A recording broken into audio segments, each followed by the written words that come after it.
Okay, the obesity epidemic is quite complex. When I was Surgeon General, people would always call and say, you know, why don't you write a memo? Why don't you do something? Get rid of this obesity thing.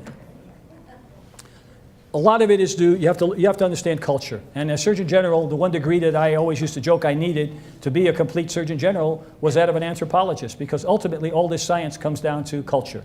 It comes down to anthropology. And so when you look at the obesity epidemic, and I'll give you some examples, is that sure, a lot of it is sedentary behavior. A lot of it is eating the wrong foods in a very fast-moving society, all of those things. But if you eliminate fast food, you're still going to have obesity. If you take away the carbonated drinks, if you ban 32-ounce cups, it won't have any incremental value as far as the obesity epidemic. It will have an optical value that somebody said, I'm pissed off and I want to fix this. But when you look out and you talk to epidemiologists and such, it really isn't going to have much an effect, because people who make bad choices will just drink 2 16-ounce cups instead of a 32, okay? Or they'll go buy the same food that they were eating bad and be sedentary. So that's a problem. But what we're finding out now more in the basic sciences, there's probably in many people a genetic predisposition. And that's where the genome comes in. That some people do have a predisposition. So let me give you a couple of examples. Now, I'm going to use a term called microbiome. Microbiome is the intestinal world where all these bacteria live in your body. And they live in homeostasis with you. They're good bacteria that help digest foods, and they actually are the front of your immune system. Okay? So here's what's important about that. There's a number of studies that have been done in the last couple of years looking at the microbiome. So I can't go through all of them, but let me just give you an idea, the ones that are most significant. There was a researcher who looked and said, you know what? The kids in Indiana in this Amish community on a farm, they're real healthy and they don't get sick.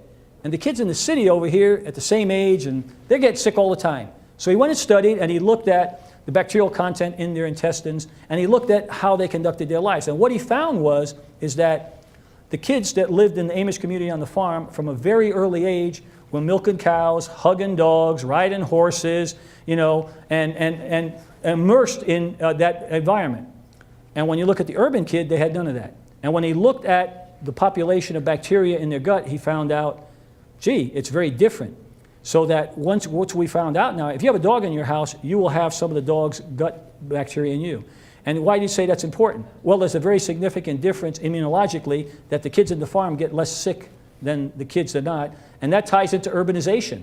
We all used to be part of an agrarian society. So 100 years ago, when everybody's on the farm, there was a whole lot less of these infections because people had a better immune system. And most of the researchers believe now it's because you're exposed to so much stuff at an early age, and it fires up your immune system. As we become more urbanized, and this is happening in Mexico, it happens in the Middle East, it's happening in Japan, because I've been to all those places to speak with their ministers, it seems that urbanization is a risk factor for obesity as well, okay, because of that. And there's experiments being done now, what they call fecal transfers. Okay, you had dinner already, so I don't want to offend anybody. But that actually showing that there's some benefit to that. Now I'll give you another example. There's a researcher noticed that children who were born of mothers with C-sections had higher incidence of infections, bronchitis, ear infections, things like that. And he wondered, well, why is that? So he went and studied. And you know what the reason is? The first immunologic challenge that a baby has is coming down the birth canal and getting the vaginal bacteria of the mother. And that turns it on. So when you don't get that, you have a higher incidence of infection. That's not across the board, but there's a higher incidence. So things that we never paid attention to have an implication in obesity as well as immunology. The last one I'll tell you about is fascinating. In the lab, they have rats that they grow to be fat and skinny. Okay? And one of the researchers said, well, let me study the microbiome, their intestines. And he did. And then he said, how about this? I'm going to take the microbiome from the fat rat and put it in the skinny rat. And the skinny rat got fat.